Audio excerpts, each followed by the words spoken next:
Hey, everybody. Jason Bermas here, and boy, do we got a lot to talk about today. We got John Fitch with us. It's Mixed Martial Mindset. Everybody knows I've been on the road. Yes. John, I just want to start with some housekeeping, and I want to thank everybody that had me in their thoughts and prayers.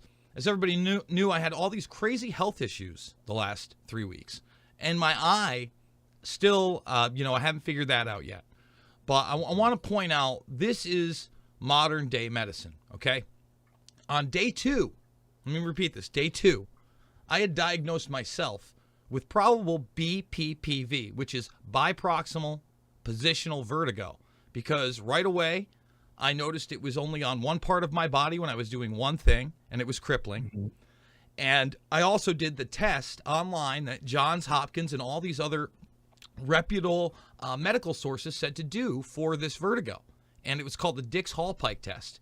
And I did that test, and I knew it was on my right side. Okay.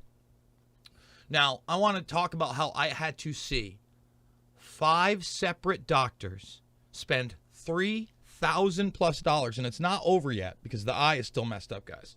Have an MRI which told me I had a cholesterol granuloma, which I do, but I found out much of my, at least 2 people in my family also have, and it's never caused problems, okay? And when I talked to, I believe it was my 4th doctor, which is now my primary, she said I was probably born with it. So I just want to point out, I went to a clinic, nobody could help me. I went to an eye doctor twice, 2 separate ones, nobody can help me. That's 3, okay? And every single one I'm saying, I think I have BPV. I think I have BPV.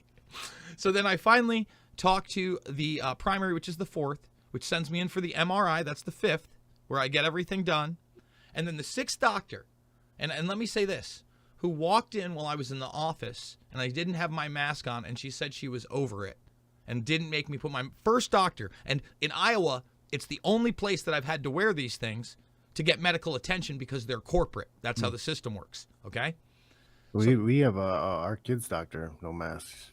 That's great. I mean, again, you need the private ones, right? But I'm in all these systems right now. I don't want to name the names, but so I go in, and this woman immediately I have a rapport with. I can tell. First of all, I feel comfortable because we're not playing pretend at this point, okay? I want to point that out.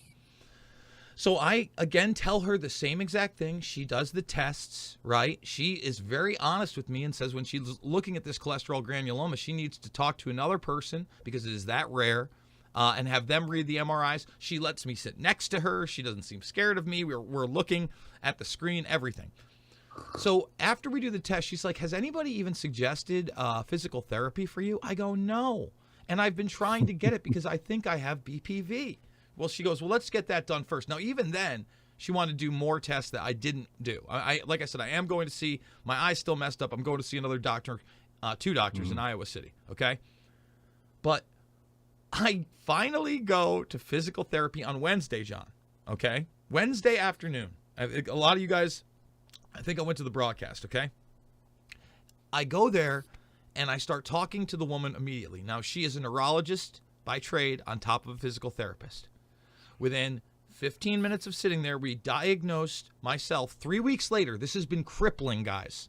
I don't know how to describe it. If you swing the wrong way, you could be on the ground. I couldn't go down and reach for something without losing my balance and maybe falling over. It made me feel very helpless. I've never had anything like this.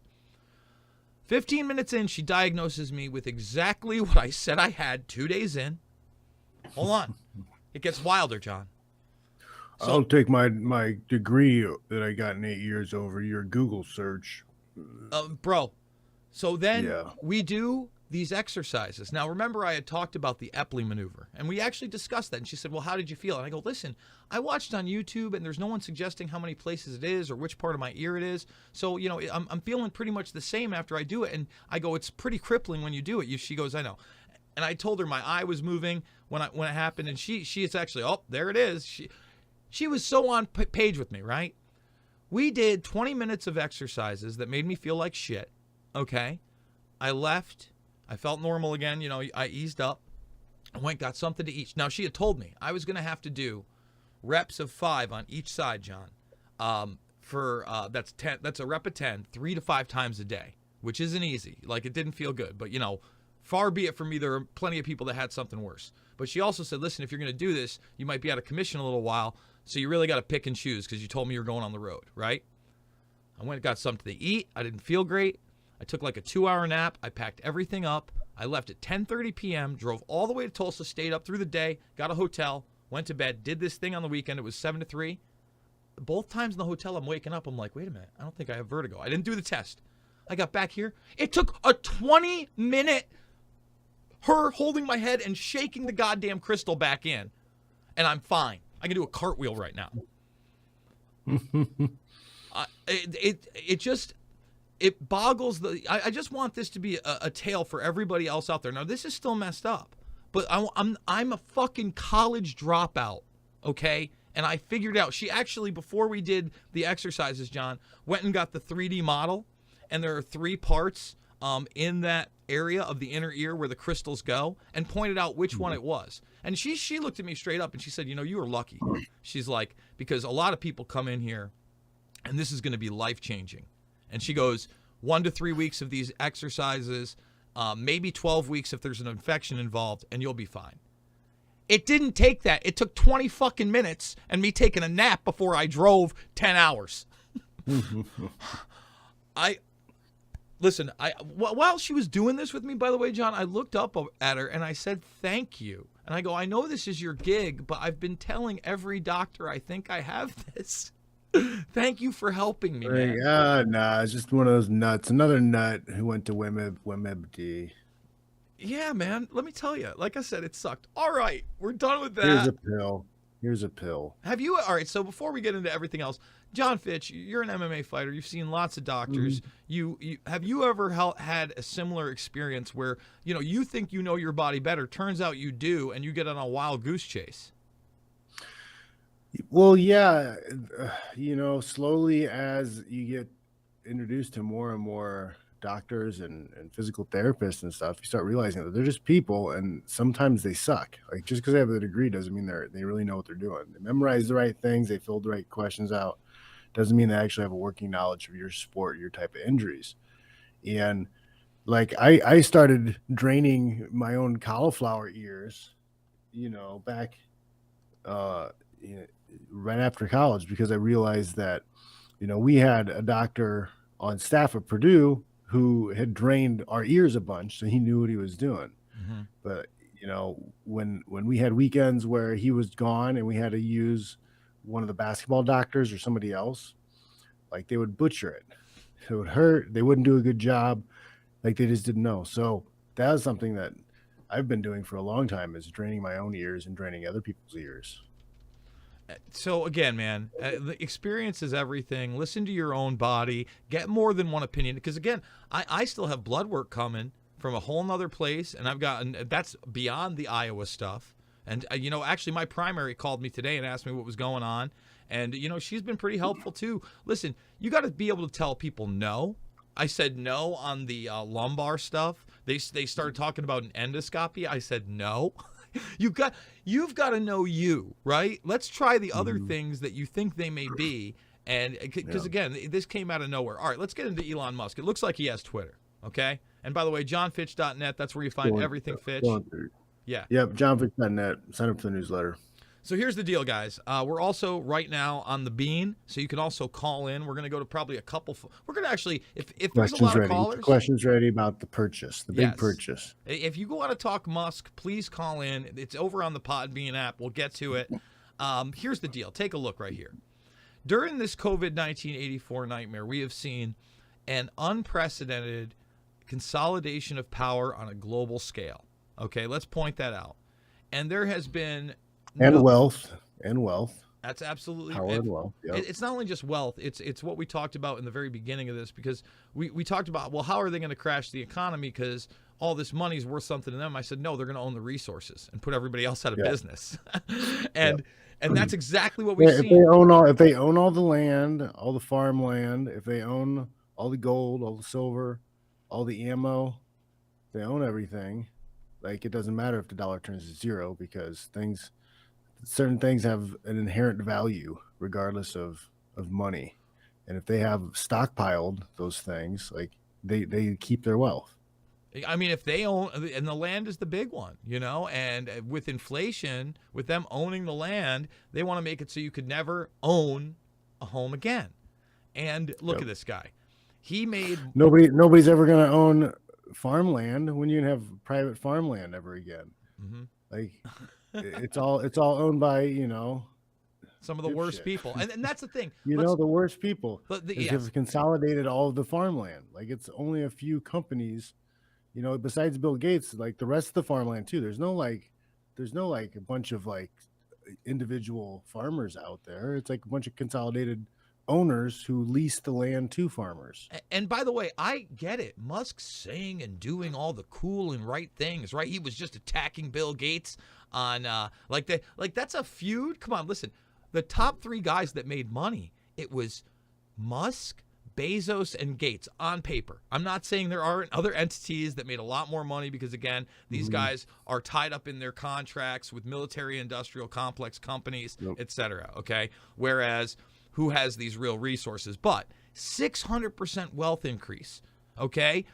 Now, my prediction is he's going to allow everybody back on Twitter. Hey, Elon, you tweeted out that your highest and worst critics, of which I am a proud member of, are staying on Twitter. Well, that's great. How about the blue check mark I've deserved since I got on the platform? Can I get that? Can I now be like New York Times worthy, Elon?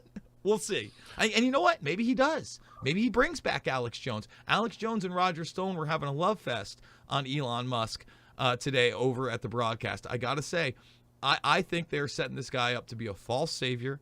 He is a he's too much of a nice guy. He's somebody who's too manipulated. They can manipulate him. I don't see him as completely a strong character. Like they have leverage on him. He's gonna fold. Even if he says some cool things or does some cool things, I don't think he's outright evil. Like no, I'm gonna do some things. But he's like opportunistic for making money, and then he's not gonna say no. He can't say no. I don't think he's tough enough. I don't think he has the attitude to stand up to, whoever's telling him to send up his murdering satellite units. Exactly. You know what? Jones actually kind of acknowledged today that the press was saying that he's a puppet of Putin. Meanwhile, Jones goes, he's fighting Putin in the Ukraine. And he really is. And that's being underreported. And that's the problem. All of his main money and power is coming from the military-industrial complex. And you know what? We're going to do it live. Everybody knows about... which I think in that situation, I don't think he's the fall guy. They're gonna chop the legs out, rug him at some point. Look, if he gets out of line. The follow-up to COVID-19, The Great Reset by Klaus Schwab and Thierry Malaret is the great narrative. And narratives, at least the ones that we've all been taught, guys, I hate to tell you, in the movies and on the TV shows, is there's good guys and there's bad guys. And in the end, good guys win. Oh, good guys win. I don't know that the good guy's going to win on this one. Once again, when he says, we will coup who we want to coup. When NASA is about quantum supremacy, okay, with Google, another harbinger of evil, and transhumanism. They're rolling it out in front of your face. The guy's main money is coming from what? DARPA's, SpaceX's Starlink. All right, it's blackjack. It's Mandrake. They're moving all sorts of cargo there. They have for a while. They're moving it around the world in an hour. Meanwhile, they have you believing we're going to Mars over Easter weekend, John. They launched it. They're telling you he's couch surfing right now. This shit is cartoon level, guys. I'm sorry. And you know what? Great that he does this. But in the future, when he wants you to put a brain chip in, okay, so that you can be happy like this guy and say, I want a beer. When he wakes up, you can't make this stuff up. I mean, you can't. And where's the woman? We have the one woman here. Where's the woman with the brain chip? She's so happy. Here it is, by the way. SpaceX launches spy satellites for a second time. This is on the 17th. You hear? Oh, this is what they're really doing. This is what they're really doing. So cool. He buys Twitter. Well, he might start World War fucking III. Am I wrong, John? Tell me I'm wrong, John. Lie to me. Lie to me. I mean, I don't think he's the one starting the war. I think they're just gonna kick him out and use all his tools and toys. I don't think he's a diabolical agent. I just think he's weak. I don't know, man. I don't think it's like as easy as diabolical agent. I think that like, all right, this is how I see it. Okay, they kind of come to you at a certain age, right? Usually, depending on what you're doing, entrepreneurial wise. Bezos, like we talked about, Bezos's grandfather's a part of DARPA, so they could have groomed him from teenage years. You know what I mean? Say, this is the guy, this is the kid. You know, we're gonna push him. He's one of our boys' relatives, and he's got the drive, and we'll push him into the deliver everything, because that's all going to be automated and robotics, and get you accustomed to that. For the eventual, you're not allowed to go out in public because they're going to just bring everything to you. Mark my words. All right. So same thing with Elon Musk. He could have been groomed at a very young age. His father is the his grandfather is the originator of the technocratic party at the turn of the century in the 1900s. I think it was like 1917. All right. So they see that, his dad makes money and their family continues to make money, and they've brought him over here. And look at this guy. He swiped in at PayPal with Peter Thiel. He really fucked over those other 4 guys. We like this guy. And then all of a sudden, they approach him via DARPA and say, hey, you want to get into the space business? We're kind of privatizing it. We're giving it a new mold. We could also give you the electric car. I mean, how many other guys got worked out? So it's kind of the same work with like an Obama, right? Hey, your parents worked at the Kissinger Institute. Oh, you got a cool last name. We can reinvent you, Barry. Frank Marshall Davis was around. Good deal, Bill Ayers was here and there. You got a good mindset. Let's bring you up. And then they kind of push him. Same thing with Klaus Daddy, Klaus Schwab, right? Johnny Vedmore's piece is getting some well-deserved attention right now. And it talks about Galbraith, it talks about Herman Kahn, and it also talks about Henry Kissinger as kind of the progeny through the CIA funding Harvard and Schwab for the eventual World Economic Forum, which is the face now of this great narrative where many of them are going to be villains. But as you saw, did you see yesterday, Macron won the presidency, and the first thing that trended on Twitter was what, John? When? Rigged. That's when. Yesterday. Yesterday? Yes, he won yesterday. The French election? In fact, there were the people rioting in the streets. You're not going to see it on the mainstream news. No here. coverage. Yeah, I didn't see any of that. Yeah, the first thing that literally. So let's go to my Twitter feed as well. Thumbs it up, by the way. Subscribe and share. And I follow a reasonable amount of people who comment on things like that, and I still have not seen anything about that. I did see there was an election. I did see the results, but I didn't see anybody. Domination. He dominated. They had it like by, I think it was like 10%. So let's see. Let's get it down here. So yeah, here it is right here over in the Twitter. They didn't even, I've remembered elections in the past where like the French election was heavily covered. Yeah. Like our U.S. media covered it a lot, and I don't remember seeing much about this election. That's one tweet. When the WEF pals wrap up an entire election for you and rigged immediately starts trending on Twitter, which it did. You know what? Let's do it live and let's look it up.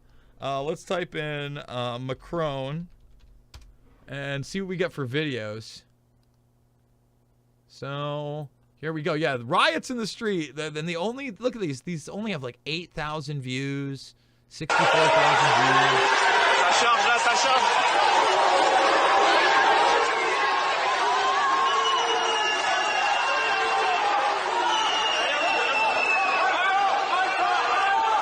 Everybody looks so happy that Macron won.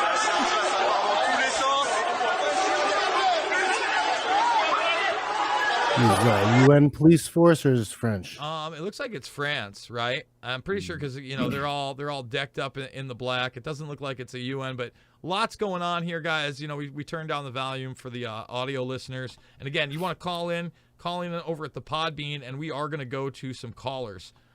We actually don't have anybody on the line yet, but we're going to get to you. So again, Podbean app is another great way to do this. So yeah, I mean, you didn't see this video anywhere. Let's play another one. They're so happy. Again, these people, it's incredible. Look at and this is the show of force. It's just like, this is a mirror image of what we saw. Look how much force we can, if we wanted to, we could really come after you. I mean, seriously. No, that was a meme I posted the other day. That there are some United States police forces who were giving leftover extra military equipment to Ukraine, and the meme was like, think about it. Your local police force has so much extra equipment of war, they can give some of it away. Yeah, and give some of it away. Give some of it. I mean, here we go. Here's a nice little charge into the crowd. That's so lovely of them. And here's the deal, guys. What happens when these aren't people and they're just robots? It's going to be a lot harder to fight them. I promise you. And you could joke around, especially with drones, and we're giving them drones. And I mean, this is happening. It's being blacked out. Robot dogs with pepper spray, sound cannons, the electric zappers. Yeah. They have a little specialty robot that just comes and puts zip ties on your wrists and feet. I mean, are we going to get taken down for disinformation because we reported on the people of France believing it was a rigged election and that it trended and that we dare to question? You're going to the re-education camp. How dare you think that it could even be a possibility in a democracy? Oh, man. Thumbs it up, subscribe, and share. So one of the things that I'm going to be doing, John, is in the next couple of weeks, I'm going to be going to South Carolina, and I'm going to be speaking at this Reawaken America tour. And I'm going to be talking about Elon Musk, blackjack, transhumanism, Neuralink, DARPA, and NASA, as well as Dennis Bushnell. I've played a lot of those Bushnell clips here. I went to Tulsa, and I had an idea there were going to be a lot of podcasters there, right? So, but, who knows who's going to show up? It's a lot of right-wing people, right? Mm-hmm. What I didn't realize is that Michael Flynn was going to be there for the majority of the weekend. He was there, very accessible. I didn't personally speak to him, but I'm definitely going to try to get an interview with him. And, it was definitely, you should have come with me, man. Next time I'm going to offer John Fitch to come with me on something like that, because there were a lot of great connections. I have like a thing of business cards. I was the most technical person there. I talked to so many people who had no idea who I was. In fact, there were a few people who did know who I was, and they were like, what the fuck are you doing here? Seriously, they were pretty surprised I was there. But at the same time, I had a lot of technical expertise. So guys, I have a notebook on top of these are just some of the cards I got of, some pretty flyby conservatives, a lot of religious folks. There's a lot of people there, but you can tell that just a lot of these people are well-meaning people, man, and they don't get it. They don't get that it's not just China and that transhumanism is on the way and that Elon Musk is going to be a vehicle for that. And props to Clay Clark. First of all, for being one of the most motivated motherfuckers I've ever met in my life. Dude, so we went out, I go out there, right? And he's got this building, which is basically a pole building that he insulated and decked out as a big studio, right?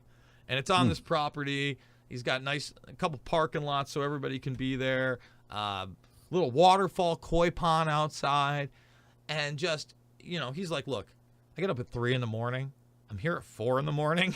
He's like, you guys want to come down at 4 a.m? It was 7 to 3. You can come down. He's like, you want to get stuff done? That's how you do it. And then he's showing his schedule. And I know his schedule's like that because every time I've had him on, it's like through a cancellation or really quick. And, he's got another one coming up, et cetera, et cetera. And he's right, man. It's just like, if you want to do something in life, you got to get after it. And I'm sure that's a mentality that you've had over the years. Talk about some of the early days of training and wrestling and really getting to that competitive level.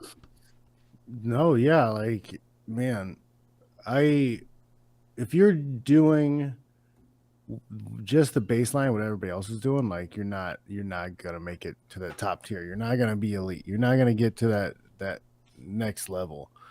If for example, like with wrestling, if I just went to wrestling practice during the season, that's not enough to make me a state champ or make me a national champ or be able to go to, you know, a big school and compete. You know, the extra practices, getting up. I used to get up at like 5:30 in the morning, go to the high school early, and we had 20-minute run. I would do a 20-minute run, and that was me. Like I made friends with the janitor, so he would open the school and let me in, and then my teammates would start when they found out I was going. They would start coming in too. They were less consistent than me, but they still would come in. But you know, when we broke during practice to learn technique, I would do push-ups and sit-ups and stuff because I already knew the technique because I was a senior or whatever, and I was doing extra. And you know, taking classes during the day. We had a weightlifting class. You know, that way I could get an extra hour of training in during the day. You know, it wasn't enough to just do the baseline requirement. You've got to do extra. And then it wasn't until I got a little bit older where I really started understanding, you know, the amount of work you needed to focus on off season. You know, it wasn't enough to work hard and do extra during the season, but like you get like a week off after the season, and then you start again. You start training and you start drilling again. You do freestyle. You do more competing in the summertime, and those extras are the things that lift you up and put you ahead of everybody else. Absolutely, man. And the reason I brought up Clay is because throughout the whole thing, he was talking about Elon Musk and not just Neuralink, which everybody knows about, but how he was invested in mRNA technology. And he has this quote out there, we've played it here, where he talks about that mRNA could be used to reverse aging, or even if you wanted to change somebody into a butterfly. Now, I want you to just think about that. I've often talked about how what we're really seeing in this transgender push is about transhumanism, and that became extremely evident when you had non-binary. Okay, that once it came to non-binary, you could tell they again want you to believe you are zeros and ones. Okay, that's the most redundant, stupid thing anybody's ever come up with. Non-binary. Well, because if you say I'm non-binary, that means that somebody else is binary, which again makes you part of a binary system. But again, with the non-binary stuff, it's so dumb. It's so dumb. It's to prepare you to believe that you can be a butterfly, that you can be a flying pink elephant with a tortoise shell. Like whatever you could dream up, you could be your World of Warcraft character, because just like them, you're just zeros and ones. And I want to make that extremely clear. It's not just, I mean, it's about a lot of things. It's about getting control over your children, where the state has more control over a human being than it can, confusing them as to who they are, and stopping what is the largest threat to the power structure, and that is testosterone-based alpha males that know how to organize and move. I mean, that's period. And they know it. And they've known it for a long time. It's not a mistake. Everybody's making fun of Tucker Carlson for doing that documentary about how men's testosterone has dropped dramatically over the last 20 years. Need to sun their balls. I mean, John, how many times have we talked about it, though? Like, we've talked about it on this program probably over the last 2 years. Yeah, there's a estro generation or something like that. There's a book out, talks a lot about it. Talks about all the toxins in your water, your food, the plastics, the hormones, everything that you get exposed to in your body, and how it's affecting you, affecting your testosterone levels, affecting your hormone levels. Like it's a big thing, because your hormones are what's connected to your emotions. Right? If you have hormone imbalances, you're going to have anxiety issues. You're going to have anger issues. You're going to have depression. And seems like there's a lot of people on SSRIs. There's a lot of people who are having some kind of mental problems right now. There's a lot of people who wear their mental issues as a badge, or they're showing off about how many mental diseases they have. But it could be very well tied to their hormones being screwed up, because men's hormone levels are getting messed up with testosterone dropping to all-time low levels, but women's testosterone levels are being affected too, and you have all this birth control and SSRIs that go into the water supply. Not all of it can be removed. You get exposed to it. Who knows what that's doing to people? Well, I want to point to this study, and by the way, I mean, you were talking about the things in the water. Just everybody look into BPA, bisphenol A. Everybody laughed about leaching plastics and what they were using in the cans for Campbell's soup and others. It's not so funny now, and they want to make it about Alex Jones and his turn of the frogs gay. Listen, it's not a meme, guys. It's a real deal, and I want to point people to this study. Read the actual study, okay? You can get I believe it's a PDF file, or it brings you over to it. And I'm not making this claim. I wouldn't want to be hit with any medical misinformation, especially about this subject. But this is a new study that says antidepressants do not make people any happier. Saudi researchers claim antidepressants do not significantly improve life quality. People taking pills do not see better outcomes than those on no medication. Okay? You think you'll hear about that when you had people like Herman Kahn, right? I think we played that video, talking about tranquilizing the populace and checking your drug levels when you get to work? I mean, I don't know, John. I know you're a big purveyor, and in fact, one of the things. Well, I mean, these guys, if they have their way and they chip you, they're gonna know all that stuff anyways. They're gonna know your alcohol levels at all time. Well, it won't even be a know what drugs they're gonna know what drugs you take. You're gonna know every little piece about you, and then they're gonna take that information. They're gonna sell it to somebody, so they can try to sell something to you better. And you know what? And that's a great point. And we were talking about NASA and Bushnell, and in 2020, John, there's a new document. Well, you know how I've been big on that strategic warfare document, right? You know what? Let's see if let's do it live, because I believe I have it already downloaded here.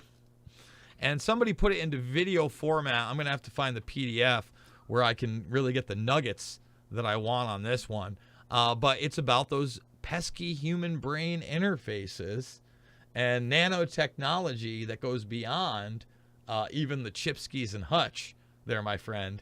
Unfortunately, we're talking about some serious, we talked about, for instance, in that RAND document, right? What was it? That RAND document where they were going to use certain waves, right? So here it is right here. It's disruptive technologies and their punitive impacts on society and aerospace. Let's bring that up. Okay, fantastic. Here it goes. Take off the background sound here. And here it is right here. It's entering the virtual age, everybody. Okay? And it goes a little slow, but I want to get to some of the governing stuff. Some of the meat and potatoes right here. Carbon nanotubes. Let's see right here. Let's go with what he's saying currently exists. Bring that up right over here. The current fastest computers are considerably beyond human brain speed. Researchers in machine intelligence are now pursuing deep learning approaches using neural nets, which are proving to be extremely useful. Okay? He's talking about it waking up. And he talks about the IT revolution producing massive changes in human society and economics, from the internet enabling rapid expansion of knowledge, and even what is knowable, to an increasingly pervasive trend of tele-everything. So a lot of this is the older stuff, but then he starts talking about how they're going to need new heuristic governing laws, because it will also accelerate the expansion of robotics capabilities, which are on a clear path to pervasive autonomous systems. You're out of here. Machines are rapidly supplanting humans in ever more areas of employment. They are proving to be more productive, less expensive, and in growing numbers of areas more capable than humans. Okay? It's on. I mean, this is obviously a large document that we're going to be getting into. But they talk about it. UAVs, basically in the air surveilling all of us. He gets into the nanotechnology under the skin. It's all right there. Increasing cyborgism, virtual living. I really wish that I was making up at least in every one of these. They still have the DIY, back to the land. So in other words, maybe they'll let some of us live off in the woods somewhere in communities if we can afford our own technology, and want to like stay out of the way while they just take over until they take over for everything and get into the virtual age where they want to, put your direct brain to machine interactions and humans merging with machines into an immersive digital reality. I didn't write this stuff, John. And, it's just the head of NASA. This sounds like the beginning of Matrix. Like, this sounds like the plot of Matrix. Well, again, we're going to put everybody in a pod. You're going to have a digital reality. Like, oh, man, that's where we're headed. It's wild. And I want to say it again. Good thing. I went with the boys this weekend with their scout troop, and we got some survival. We did some survival training. We made fire. We were able to make fire with friction fire. It was good. We learned the rule of threes. That's very good to know, and we're ready to survive. We're ready to do it. I like everything about that, John. It sounds like you had a great time with your kids and you connected with nature, and you taught them usable skills in the case of emergency when nature might possibly not be their friend. They had to build their own shelters. It was pretty cool. He had them first. He's like, here, why don't you go take these and build your own shelters? And then they built their own shelters, which they look cool or whatever, and they put a lot of creativity into them, but they weren't very like structurally sound. And then he showed them the right way to do it, and then they went back out and they tried it, and it was pretty cool. It was fun.